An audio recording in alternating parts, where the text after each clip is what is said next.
시청자 여러분 안녕하십니까? 1월 24일 KBC 뉴스와이드 시작합니다. 민선 8기가 출범한 지 1년 6개월이 지났습니다. 경기 침체와 급격한 세수 감소로 자치단체들의 살림살이도 어려운 상황입니다. 지역의 성장과 공동체 복지를 위한 노력이 더욱 필요한 때인데요.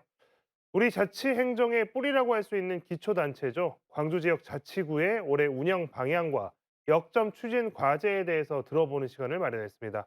문인 광주 북구청장 나와주셨습니다. 구청장님 안녕하십니까? 네, 안녕하십니까? 자, 먼저 저희가 준비한 영상을 보고 오도록 하겠습니다.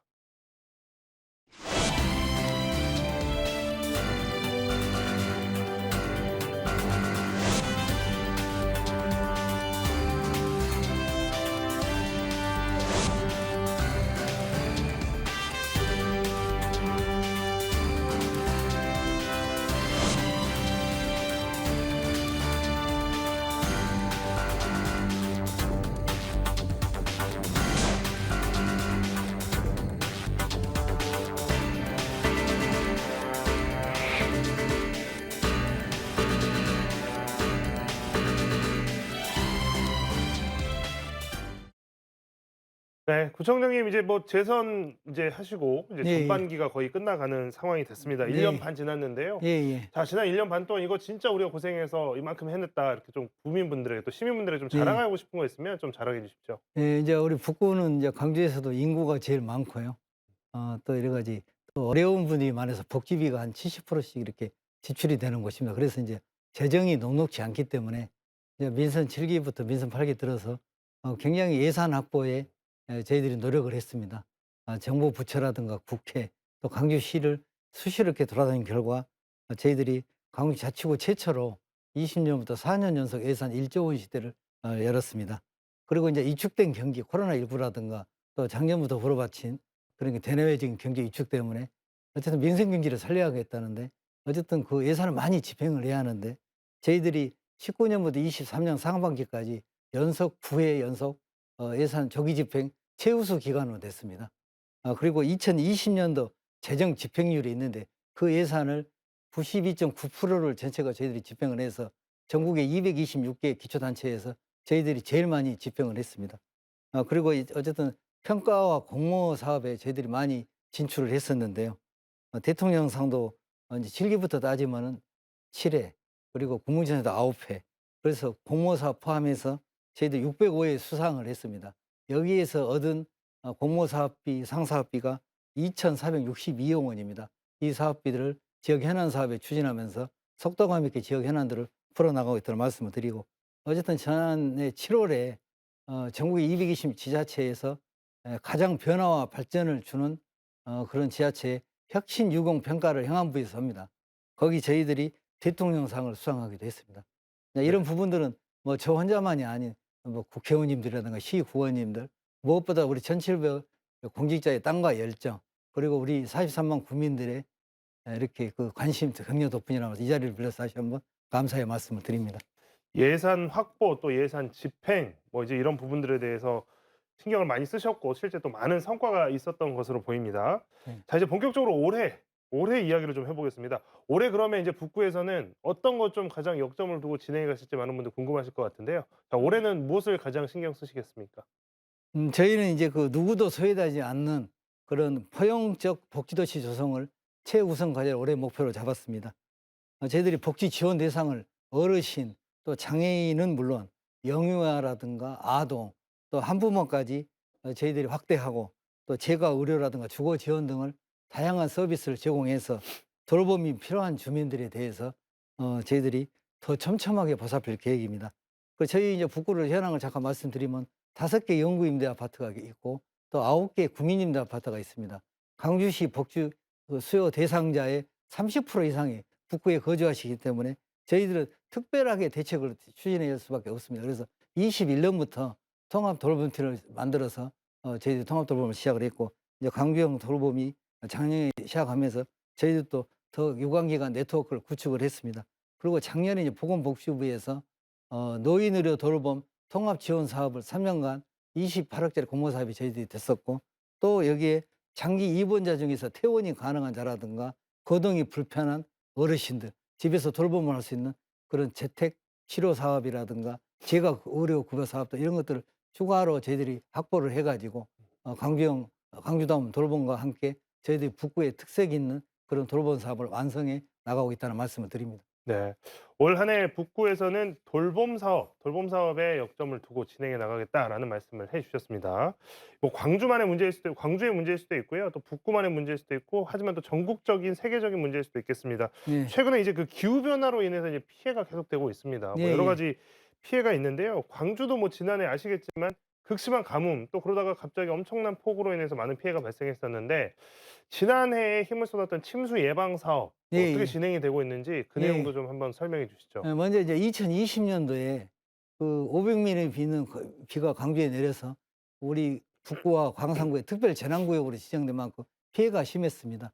그 당시에 그 공공시설들은 국비로 지원에 대해서 복구가 됐습니다만 침수 피해는 바로 복구가 안 되기 때문에 이걸 이제 예방 사업으로 추진할 수밖에 없는데요. 저희 북구에서는 어쨌든 작년부터 항구적 안전도시를 최우선 과제로 삼아서 저희들이 추진했었는데요. 행안부의 우수조리 시설 설치 사업에 3년 연속 21년부터 문흥동, 성당, 북구청 앞 올해 신안항교까지 세 군데가 저희들이 돼서 추진하고 있는데 우수조리 시설 잠깐 말씀드리면은 빗물이 이렇게 급류 막 많은 폭우가 내렸을 때 이제 일시적으로 터널을 만들어서 보관했다가 이제 비가 끝나면 보내는 시설인데 굉장히 좋은 시설입니다. 그걸 저희들이 624억 원을 확보를 했습니다. 그리고 이거 이제 또 환경부에 하수도 중점 관리 사업이 있는데 이 사업은 이제 관이 좁아서 이제 침수가 넘치기 때문에 이 하수도 중점 관리 사업에 재작년에 저희들이 서방천 200억짜리 또 작년에 또 운암동 공고의 거리 136억짜리 두 개 사업을 따서 관도 넓히고 또 배수본부장의 시설도 만들어서 좋은 그런 도시 침수 예방 시설이거든요. 이런 5개 사업을 했는데 이제 하나가 더 남았습니다. 첨단 일지구에 또 이제 많은 중소기업의 피해가 있었기 때문에 이 재위험지구 사업도 저희들이 예산을 확보해서 이런 사업들을 하기 위해서 저희들이 하천 방재과라는 또 조직을 하나 만들었습니다. 그래서 주민들의 재산과 생명을 보호하기 위한 역할을 충분히 하겠다는 말씀을 드립니다. 뭐 아까 말씀하셨던 몇몇 지점들은 또 이제 해당 주민분들께서는 또 오랫동안 고생을 많이 하셨어요. 이제 폭우가 내렸을 때마다 고생을 예, 하셨던 기억이 있는 지역일 텐데요. 예, 예. 방금 말씀하셨던 이제 여러 가지 이런 시설들 또 거기에 대한 예산들 확보해서 그런 것들을 하나씩 확충해 나간다고 하니까 이 침수 피해 또 재난 피해에 대한 우려들을 조금씩 덜어나갈 수 있는 상황들이 쭉 이어졌으면 좋겠습니다. 네. 자, 다음으로 좀 궁금한 것이 이 자연훼손 문제와 관련해서 이제 북구에서도 좀 여러 가지 이슈들이 있었습니다. 광주 북구 지역도 최근 수십 년에 걸친 개발로 이 도시가 좀 커지면서 자연훼손 문제가 이제 계속해서 지적이 됐는데요. 네, 예. 특히 이제 이 과정에서 단절됐던 생태 통로를 복원하는 사업이 추진되고 있습니다. 예, 예. 이 길이 복원이 된다 그러면 무등산 자락부터 영산강까지 이제 네. 한꺼번에 이제 이어질 수 있게 된다라고 예, 하는데 예. 뭐 이 이야기를 많은 분들 뭐 들어본 적도 있으실 거고 아니면 뭐 처음 들으신 분들도 있을 것이고 이 사업 굉장히 또 흥미롭습니다. 예, 이 예. 사업 어떻게 지금 진행되고 있고 어디까지 좀 진행되고 있는지가 궁금하네요. 네, 이제 무등산 자락인 저희 두암동에 군항봉이 있습니다. 군항봉부터 삼각산, 한세봉, 이제 또 저희들이 매곡산, 용산, 운암산에서 영산강까지 있는 무등에서 영산강까지 프로젝트입니다. 지금 말씀하신 것처럼 지금 도로로 단절된 산맥을 잇는 생태 복원 사업입니다. 이제 1구간 총 4개 구간이 돼 있는데 1구간은 12년도에 문흥로 삼각산에서 5.18 국립묘지까지 했었고요. 이제 2구간이 한세봉하고 삼각산은 작년 9월에 착공을 해서 2구간입니다만 올 5월 달에 저희들이 개통할 계획으로 있고요. 3구간은 한세봉, 매곡산, 용산, 운암산, 영산공, 친서공원인데 이 구간은 민간공원 특례 사업에서 통해서 저희들이 복구할 계획이고 이제 제일 긴 구간이 호남고속도로 통과하는 구간입니다. 군항봉하고 삼각산 구간인데 이 사업을 하기 위해서 무등산이 이제 백두대간에 속해야 하는데 환경부 생태환경연구원과 한 2년에 걸쳐 저희들이 같이 협의를 해가지고 무등산이 백두대간에 호남 정맥의 장원 지맥으로 밝혀져서 저희들이 국가계획에 반영이 됐습니다. 그래서 올해 설계비가 반영이 됐기 때문에 실설계부터 단계별로 저희들이 하게 되면은 이제 아까 말씀드린 군항봉부터 영산까지 이어지는 그런 산맥이 생태 통로가 이어지게 되겠습니다.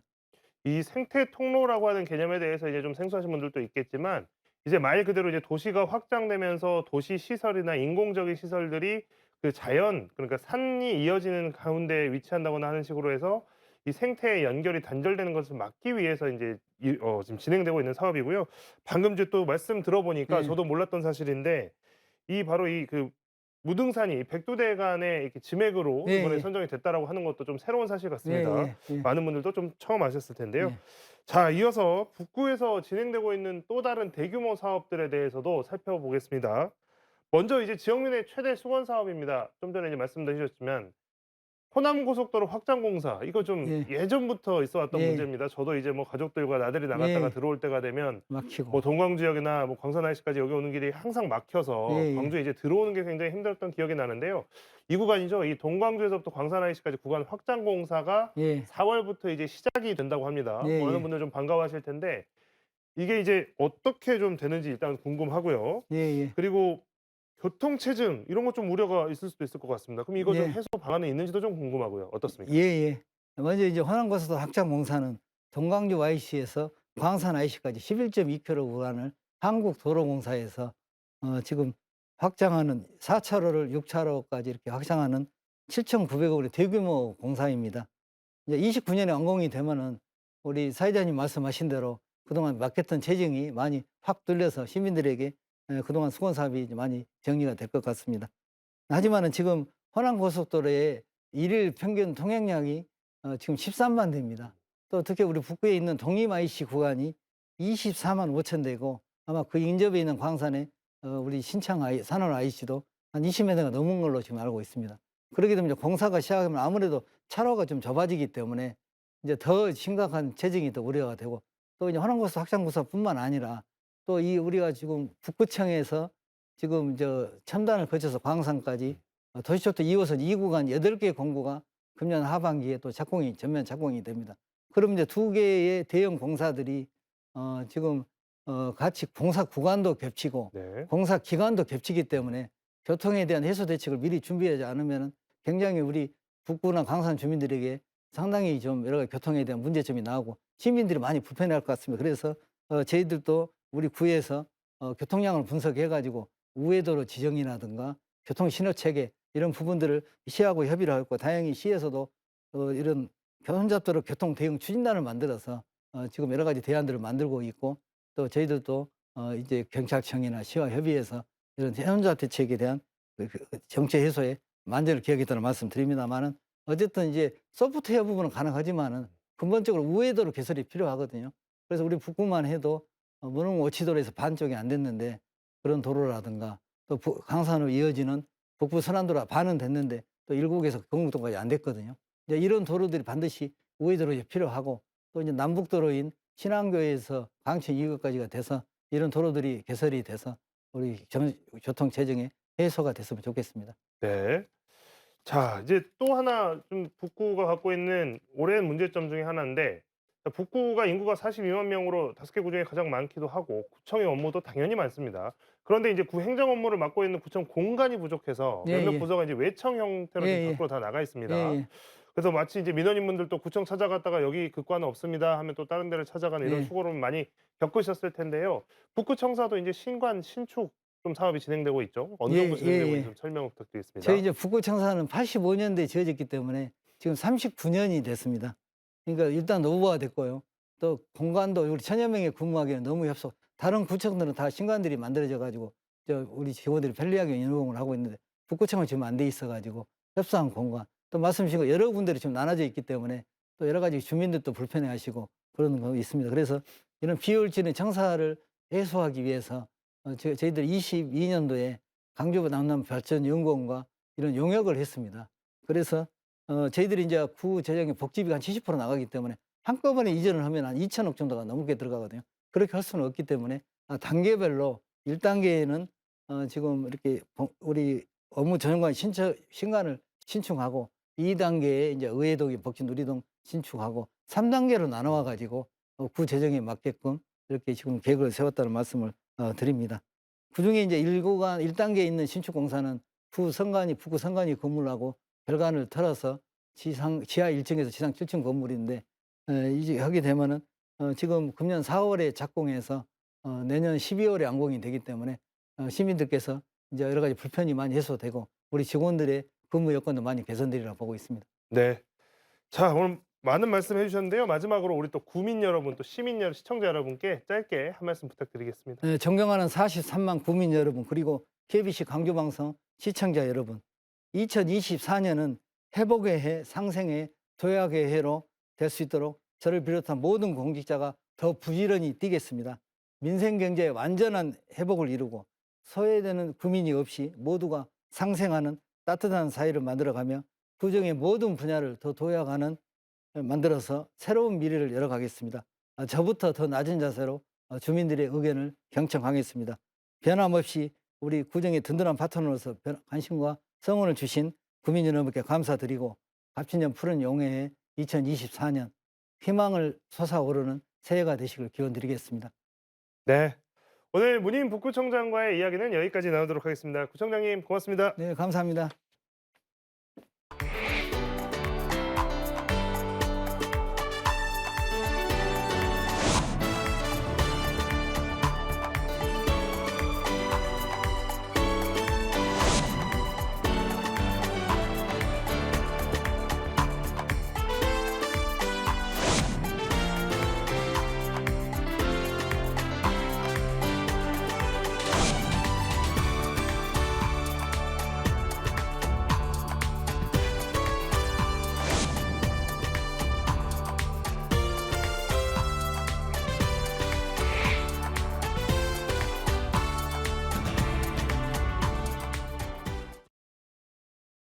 광주에 5개 자치구가 있는데요. 이 중에 가장 큰 면적을 가지고 있는 지역이 바로 광산구입니다. 7개의 산업단지가 자리 잡고 있고 아파트들도 많이 들어서면서 인구도 이제 40만 명에 육박하고 있는데요.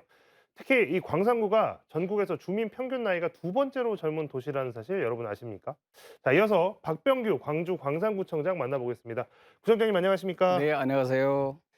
자, 구청장님 이제 취임한 지 1년 7개월 네. 되셨습니다. 민선 8기 전반기가 이제 거의 다 갔는데 광산구 구정 어떻게 평가를 하시겠습니까? 뭐 이제 할 얘기가 너무너무 많은데요. 뭐 크게 한 두 가지 정도를 이제 말씀드리고 싶어요. 첫 번째는 제가 취임해서부터 줄곧 광산구의 주인은 유권자인 이제 시민입니다. 이런 말씀 드렸는데, 확실히 광산구의 주인이 이제 시민임을 확인하는 이런 이제 지난 1년이었다고 생각을 합니다.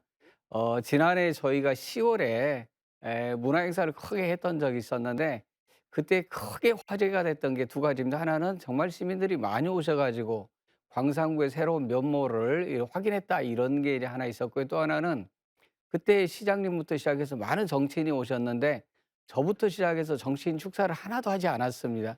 축사를 시민 대표가 이제 하는 그런 이제 그 축사를 이제 하는 바람에 시민들부터 좋은 이제 평가를 받았는데, 그 외에 다른 행사에서도 역시 마찬가지로 시민을 늘 중심에 두고 시민이 주인인 이런 이제 행정을 이제 펼쳐왔다고 생각하고요.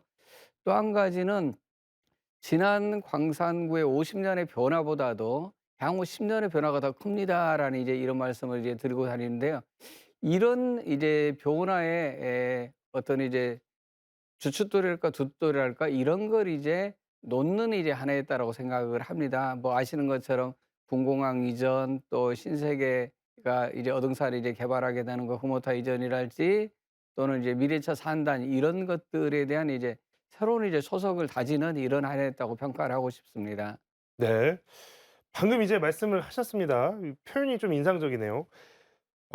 앞으로 광산에서 펼쳐질 앞으로의 10년은 지난 50년보다 더 큰 변화와 발전의 기회가 될 네. 것이다. 이 여러 가지 조금 이제 말씀을 해 주셨는데 여기 좀 더 의미를 정확하게 좀 더 보충해서 이야기를 해 주시죠. 사실 그동안 광산구뿐만 아니라 광주시의 현안이라고 하는 굵직굵직한 사업들이 요번에 이제 새로운 단초를 깼다랄까, 이런 이제 진전된 이런 내용들을 이제 많이 저희가 만들어냈습니다. 뭐 저 혼자 만들어낸 건 아니고요.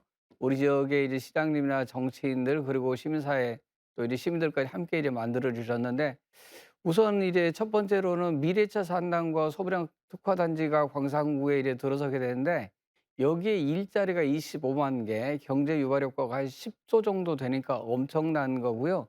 또 18년 동안이나 정말 하느냐 안 하느냐 이런 이제 논란이 많았었는데, 드디어 오등산 이제 관광 개발이 이제 본격화가 됩니다. 이쪽에 그랜드 이제 스타필드가 들어섰는데, 그랜드 스타필드는 신세계가 1조 3천억이 넘는 돈을 이제 투자를 하고요.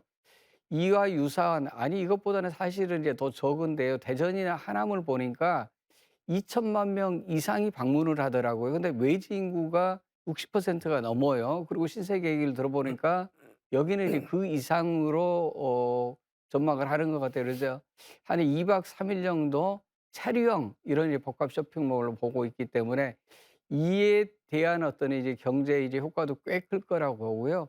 그다음에는 이제 군공항 이전 문제도 꽤 오랜 시간 또 정말 우리 주민들의 이제 수건 사업이었는데 특별법이 통과되면서 이것 역시 이제 진전을 보이고 있는데 그동안은 어디로 가느냐 이런 이제 논란만 있다가 지금은 이전하게 될 이 부지를 어떻게 활용할 거냐. 뭐 미래에 이제 뭐 스마트 시티로 만들자는 얘기도 있고 또 100만 평 이제 뭐 숲을 만들어 보자. 시민들의 자발적인 이제 이런 이제 모임들도 있습니다. 그리고 이제 송정 역세권 개발과 관련해서는 금호타의 이전과 묶어서 광주에서 가장 오래된 곳이 소촌 산단입니다. 그래서 소촌 산단, 장록 습지 이쪽을 묶어 보니까 대략 한 80만 평 정도가 되더라고요. 그래서 이쪽을 광주의 새로운 경제 거점 도시로 만들 수도 있겠다. 이런 이제 큰 그림을 가지고 이제 준비를 하고 있습니다. 네. 자, 뭐 이야기만 들어도 아시겠지만 뭐 요새 광주시 현안 중에 굉장히 좀 이슈가 되고 있는 것들이 사실 이제 광산구에서 이루어지는 일들이 굉장히 많습니다. 아, 구청장님 하면 또 이제 광주 경제부시장 시절에 광주형 일자리 네. 이끌었던 또 그걸로 굉장히 유명하시고, 그래서 또 이제 광산구에 가셔서도 사회적 대화를 통한 또 일자리 모델 이런 거 많이 연구를 하고 계시고 또 시도를 네. 하고 계십니다. 광산구에서 지금 하고 있는 지속 가능한 일자리 특구라고 하는 네. 개념이 있던데요. 이건 또 어떤 개념인지 궁금합니다. 광정 일자리를 말씀하시니까 예전에 광정 일자리를 추진했을 때 우리 사유라 선생님께서 도와주셨던 그런 이제 기억이 이제 새록새록 나는데요. 광주형 일자리라는 것은 사회적 대화를 통해서 사회적 이제 합의를 통해서 어 노사가 이제 상생할 수 있는 또는 이제 일터 이제 혁신을 통해서 여러 가지 어떤 이제 경쟁력들을 확보할 수 있는 것들을 이제 만들어내고 중앙 정부는 이제 사회적 임금을 이제 지원하는 이런 시스템인데 그런 어떤 이제 설계를 가지고 하나의 기업을 만든 게 광주 글로벌 모터스였고요. 지금 광산구에서는 이제 하나의 기업이 아니라 이 지역을 그렇게 이제 만들어 보려고 합니다. 그건 이제 어떤 얘기냐면 사실 우리 대한민국에 수많은 이제 과제나 문제들이 이제 질비해 있는데요. 뭐 그게 이제 양극화다, 뭐 불평등이다, 저출산이다 여러 가지 일들이 있지만 결국 이런 이제 문제들을 풀어가는데 핵심적인 이제 고리는 정말로 더 좋은 일자리, 사회 통합적인 이제 일자리라고 생각을 합니다. 그런 이제 일자리들을 하나의 기업이 아니라 지역사회 전체로 좀 만들어 보겠다. 광산구 전역으로. 그래서 광산구를 지속 가능한 일자리 특구로 만들어 보겠다. 이런 계획을 가지고 있습니다. 그래서 어떤 일자리들을 뭐 몇 개를 만드느냐 또 몇 개 기업이 오는 거냐 이런 게 아니라 우리 사회에 내재되어 있는 정치, 경제, 사회, 문화 전반에 대한 패러다임을 이제 바꾸는 이제 혁신 운동이다. 저희는 이렇게 이제 규정을 하고 있습니다. 네. 자, 이게 어떻게 또 발현이 되고 구체적으로 실현이 될지 저희도 또 관심을 갖고 지켜보도록 하겠습니다. 초고령화 사회로 접어들면서 100세 시대에 대한 고민도 깊어지고 있습니다. 우리 사회에서도 이거 빨리 준비해야 된다 이런 논의들이 많이 있는데요. 광산구에서 또 이것과 관련해서 또 눈에 띄는 시책이 있다고 합니다. 100세 시대에 대해서 어떤 설계를 하고 있을까요? 이게 100세 시대 커뮤니티 헬스케어 뭐 이제 이런 표현들도 이제 네. 나오고 있는데요. 네. 그것도 좀 설명을 해주시죠. 정확한 명칭은 100세 시대 커뮤니티 헬스케어라는 정책인데요. 이런 겁니다. 그냥 간단히 얘기하면 지금 이제 인간의 수명이 계속해서 길어지고 있어요. 그래서 100세 시대를 드디어 이제 도달한 것 같은데 문제가 있습니다. 어떤 문제가 있냐면 100세까지 사는 게 중요한 게 아니라 100세까지 아프지 않고 외롭지 않게 사는 것이 정말 중요한데 현재 이런 준비된 거나 아니면 앞으로 어떻게 해야 되겠다 이런 이제 계획이 없는 것 같아요. 그래서 우리 광산구에서 대한민국 최초로 그런 이제 설계도를 이제 만들어 음. 보겠다는 생각으로 이제 준비를 이제 하고 있는 건데요. 그동안 보통 의료적 처방에 우리가 이제 주력했다라면 의료적 처방 외에 이제 사회적 처방까지 이제 저희들이 이제 해볼 생각으로 사회적 처방 건강관리소를 지난 이제 19일 날 수안동에 있는 수안문화체육센터에 저희가 이제 개소를 했습니다. 그래서 그곳에서 방금 말씀드린 100 세까지 외롭지 않게 아프지 않게 살 수 있는 이런 이제 시스템을 저희가 이제 구축해 보려고 그럽니다. 사회적 처방을 위한 건강관리소. 네. 이름도 좀 생소하지만 네. 개념도 처음 듣는 네. 개념인 것 같습니다. 이거 어떻게 이용하는 건지 좀 궁금합니다. 네. 일단 뭐 본인이 이제 신청만 하면 언제든지 이제 접수만 하면 이제 이용을 할 수 있는 건데요. 이것은 이제 저희 광산구와 여러 기관이 이제 협업을 해서 지금 이제 운영을 하고 있는데요. 우리가 보통 뭐 이제 아프거나 이럴 때 이제 병원에 이제 가는 것처럼 내가 이제 몸이 좀 이제 불편하다랄지 아니면 내가 이제 심리적으로 또는 스트레스 뭐 이런 것들이 있다라고 한다라면 거기 가면 16종의 최첨단 이런 이제 인공지능 장비가 있어서 그 장비를 통해서 측정도 하고 또 이제 상담을 통해서 이제 처방까지 할 수 있는 이제 것입니다. 자, 이것도 뭐 아주 뭐 재밌는 개념입니다. 흥미로운 개념인데요. 광산구에 사시는 분들 많이 이용하셔서 좀 대중화되었으면 좋겠습니다.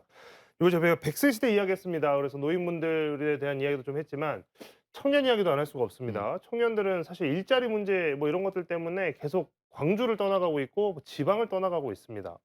청년들의 창업을 돕기 위해서 이제 광산구가 공공시설 유휴 공간을 활용하고 있다. 또 이런 소식도 있었습니다. 네.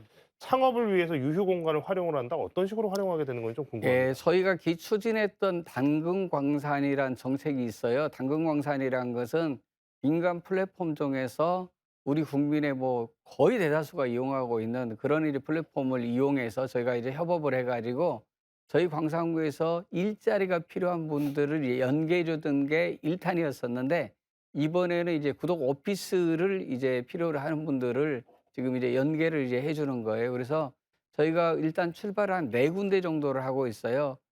광산 이제 경제활력센터랄지, 소천 이제 아트팩토리랄지, 올고기동 이제 동사무소 이렇게 이제 한 4군데 정도를 연계해서 저희가 이제 그런 이제 사무 공간을 필요하는 이제 지역의 이제 청년들과 연계를 해 주는데 굉장히 비용이 저렴하고요. 또 여러 가지 시설들은 잘 갖춰져 있어서 인기리에 지금 이용을 하고 있습니다. 네. 그 실제로 이 네 군데라고 말씀을 하셨는데 예. 이 네 군데 이용하시는 분들 입장에서 좀 이제 어떤 좀 성과나 효과, 말씀하시는 효과들이 네. 있으면 어떤 것들이 있을까요? 이제 시작을 했기 때문에 이제 효과를 지금 이제 가져올 수는 없지만 저도 뭐 직접 방문해서 그거를 이용하는 이제 청년들을 만나보고 그랬는데 아주 만족하고 오래오래 이제 있었으면 좋겠다는 이런 이제 바람도 말씀하시던데 아무래도 이제 여러 사람이 이용을 해야 되기 때문에 한 사람에게 이게 장기간 이렇게 이용할 수 있는 것을 저희가 제공해드리지 못한 건 이제 죄송스럽긴 한데 아무튼 점진적으로 좀 더 이런 이제 공유 공간들을 이제 넓혀볼 생각입니다. 네.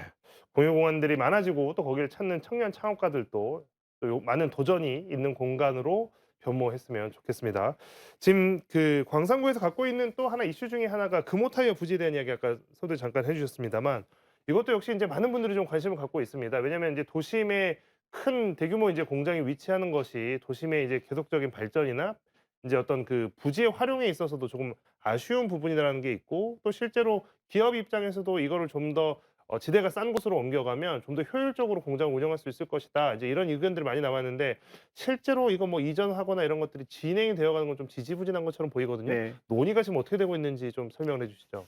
뭐 많이 이 시민들께서도 이제 알게 됐는데요. 금호 타이어가 현재에 위치한 곳에서는 더 이상 이제 경쟁력을 갖기 어렵다는 이런 이제 판단을 하고 이미 빅그린 산단에 새로운 부지를 마련했습니다. 그러나 새로운 부지를 마련하게 했지만 이쪽으로 이제 이전을 하려면 결국은 이제 자금이 있어야 되는데 자금 확보 수단이 현 부지를 이제 매각한 후에 이전을 이제 하려고 하는데 법적인 것 때문에 지금 가로막혀 있는데 이런 것과 관련해서는 우리 이제 광주시에서 적극적으로 나서고 또 중앙정부의 그 어떤 질의의식을 통해서 이전하기 전이더라도 이전할 의사가 이제 분명하다라면은 충분하게 이제 개발과 관련해서 이제 협의할 수 있다란 이런 이제 회신을 이제 받았기 때문에 광주시에서도 적극적으로 나서고 있고요.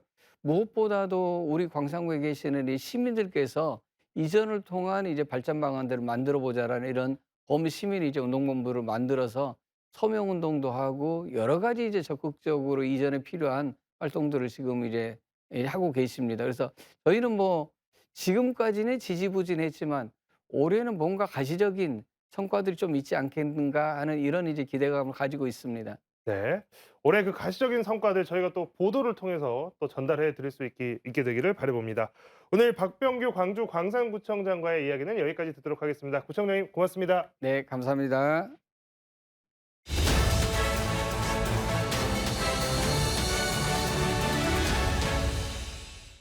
서울광역방송센터입니다. 한동훈 국민의힘 비대위원장과 윤석열 대통령, 여당 비대위원장직 사퇴를 놓고 두 신구 권력이 정면 충돌하는 듯한 양상을 보였던 이번 사건은 충남 서천시장 화재 현장에서 한동훈 위원장이 윤 대통령을 향해 90도 폴더 인사를 하고 대통령이 한 위원장의 어깨를 툭툭 치고 둘이 함께 대통령 전용 열차를 타고 서울로 올라오며 김밥을 먹는 것으로 봉합 수순으로 접어들었습니다.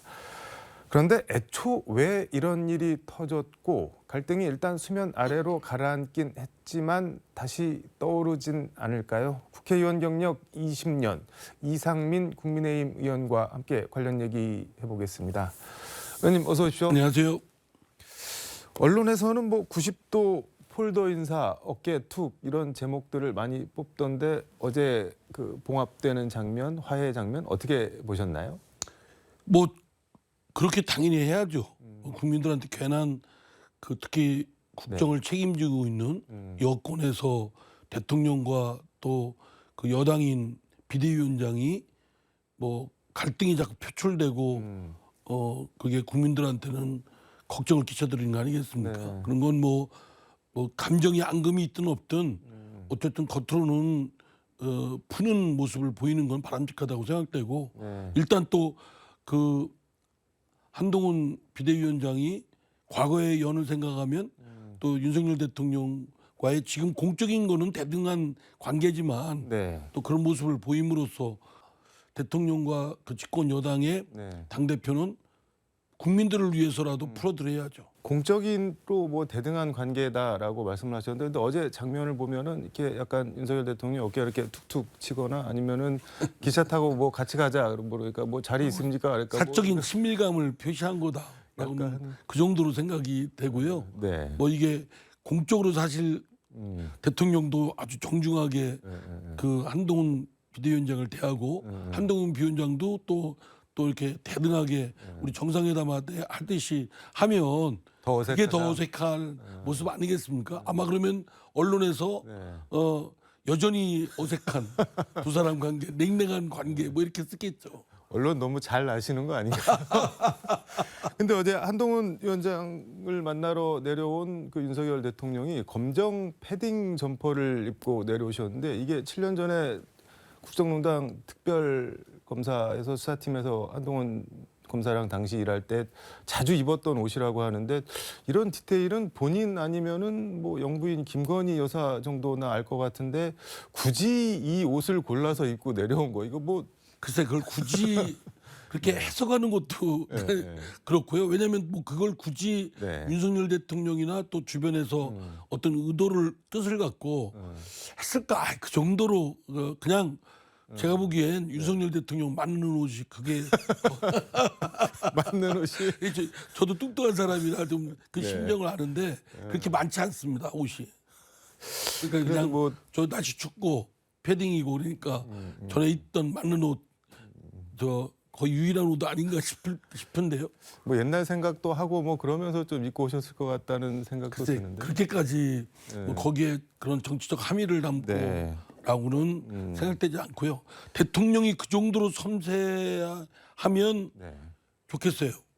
실제로 국정을 펼쳐가는데 네. 대통령의 그 국정 방향이 사실은 맞는 것도 있고 합리적인 것도 있는데 그것이 좀 거칠어서 부드럽지 않아서 일부 국민들한테나 또 반대파한테는 반감을 주는 부분이 있거든요. 네. 그건 괜히 점수 깎이는 겁니다. 오히려 만약에 패딩을 그런 정치적 함의를 담아서 할 정도의 섬세한 그런 성품의 소유자다 대통령이. 네. 저는 오히려 그게 반가운 얘기인데 그렇진 않을 것 같습니다. 근데 이게 2, 3일 전만 해도 뭐 대통령이 비서실장 통해서 비대위원장직 그만둬라 뭐 이런 의사 전달하고 뭐 비대위원장은 국민 보고 가겠다 이러면서 뭐 거부하고 이럴 때만 해도 이게 다 뭔 일이냐 막 약간 경악스럽고 뭐 어리둥절했는데 그거에 비하면은 이렇게 봉합이 되는 거는 좀 뭐랄까 뭐 이렇게 맥없이 저렇게 될 게 왜 이렇게 얘기가 처음에 크게 나왔지 뭐 이런 느낌이 없지 않아 드는데. 우리 뭐 부부 싸움 할 때 네. 그 한 주방 안에서 정말 그 아이들 네. 낳고 이렇게 가정을 일궈서 몇십 년 살아온 부부들끼리도 네. 부부 싸움 할 때는 진짜 죽기 살기로 싸우고 원수처럼 생각되지 않습니까? 그러시죠? 예? 뭐 잘 모르겠습니다.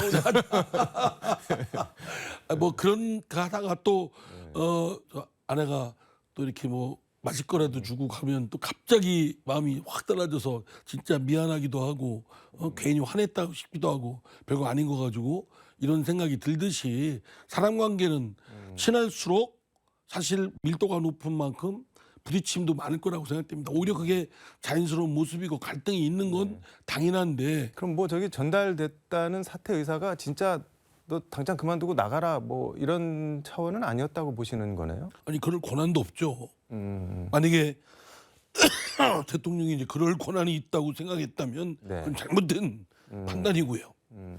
그렇다면 네. 대통령이 그걸 할 수 있다고 생각했다면 참모라면 대통령님 이거 책 잡힐 일입니다. 마음이 그러셔도 네. 서운한 게 있어도 그 말씀은 저기 없던 걸로 해야 됩니다. 이렇게 해야죠. 근데 저는 이번 사건 보면서 개인적으로 제일 궁금했던 게 채널A가 이틀 연속 단독 보도를 했는데 하나는 대통령이 사퇴 의사를 전달했다 한동훈 위원장한테 그리고 그 다음 날도 또 뭐 단독 보도를 했는데 한동훈 위원장에 대해서 대통령께서 이제 주변에 뭐 눈에 넣어도 아프지 않을 뭐 내 후배 뭐 이런 표현을 하면서 그러면서 이제 뭐 가장 뭐 아꼈던 사람한테 뒤통수나 맞고 다닌다 뭐 이런 말까지 들었다라는 말을 했는데 이거는 대통령이 용인이나 지시를 하지 않았으면은 뭐 특정 언론 기자한테 갈 수 있는 말이 아닌데 이거 왜 전달됐을까요? 그러니까요. 근데 그 말이 저는 뭐냐면 네.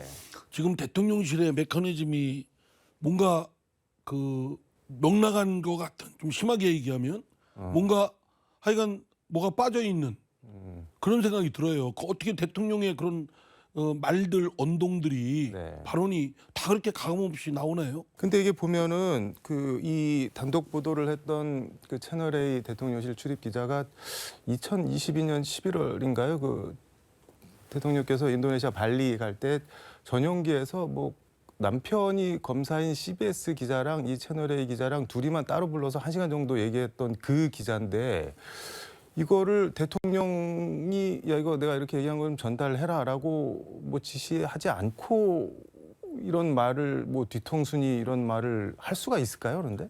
아니 그러니까요. 네. 그러니까 대통령이 지시로 그렇게 기자한테 네. 저 유출해서 발언 또 기사가 되도록 한 것도 문제고 네. 대통령이 그냥 지시 안 했는데도 그걸 유출시킨 그 대통령실의 그런 메커니즘도 문제고 다 문제죠. 그게 그렇게 막 나올 얘기가 아니죠. 그렇게 따지기 시작하면 대통령이 몰린다는 겁니다. 근데 그러나 그런 국민은 말을 언론에 전달한 이유나 의도는 뭐 분명 있을 거 아니에요. 이거를 전달해서 언론에 나가면은 이런 반응이나 효과가 있겠지라고 기대 같은 걸 했을 근데 텐데. 그걸 어떤 걸 기대했는지는 모르지만 그러니까 저도 그게 궁금한데. 제가 볼 땐 예. 대통령한테는 타격을 입히는 네. 피해를 주는 일이라고 생각합니다. 그걸 참모들이 네. 했다고 한다면 대통령의 지시에 의했건 네. 지시가 없는데도 불구하고 슬쩍 한 거건 매우 잘못된 거라는 겁니다. 대통령이 지시를 안 했는데 했으면은 경로했다는 기사가 벌써 나왔을 텐데 그런 말 안 나오는 거 보면은 일단 뭐 그렇긴 한데 이 민주당은 뭐 화재 현장에서 화해쇼 하고 왔다 뭐 이렇게 상당히 냉소를 하던데. 아니 그건 네. 그 화재 현장 난 것도 매우 불행한 일이고 네. 그로 인한 그 200 몇십 개의 점포가 확 네. 타버렸잖아요. 어떻게든 네.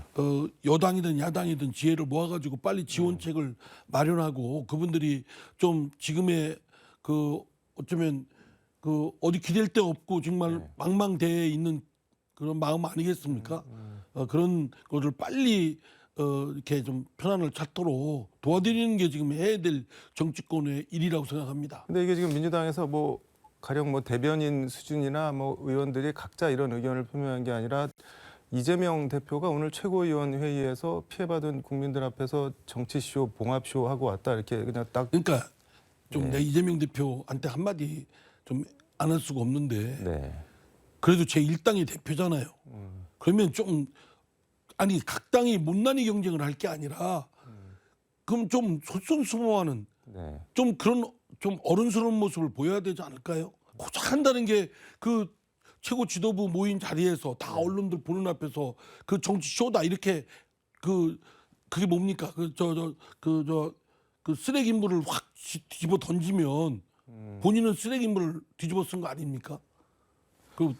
참 다른 사람의 허물을 네. 그렇게 막 한다고 최고 지도자가 그런 얘기를 하는 것이 별로 그렇게 어른스러워 보이지가 않아요. 그건 당 대변인이 해도 되고 다른 의원이 해도 되잖아요. 한동훈 위원장 오늘 국회로 출근하면서 기자들이 이제 김건희 여사 관련한 질문을 했더니 뭐 제 생각은 이미 말씀드렸다 지금까지 말씀드렸던 것에서 더 말씀드릴 게 없다 이렇게 약간 자제하는 모습을 보였는데 이게 약간 뭐 김건희 여사 사과 요구 같은 거 뭐 이런 거 언급이 여권에서 이제 금기어 비슷하게 되는 거 아닌가 뭐 이렇게 보는 사람도 있는데 어느 영역도 네. 공인이 하는 부분에 네. 그 금기 영역을 원칙적으로 둬서는 안 되죠. 근데 지금 어쨌든 그 무슨 백 주고받고 하는 문제 때문에 생긴 문제 아니겠어요? 분명히 그를 건네주면서 그 사진을 네. 찍은 거는 분명히 나쁜 의도고 아주 야비한 짓입니다. 그건 야비한 짓이에요. 네. 그러나 백이 주고받고 한 부분도 있잖아요. 그 부분에 대해서는 해명이 필요하죠. 아니 근데 대통령이나 영부인이나 지금 말씀하신 걸 왜 안 할까요? 사과를 하면은 총선에 불리하다 뭐 이런 얘기를 하고 그러시잖아요.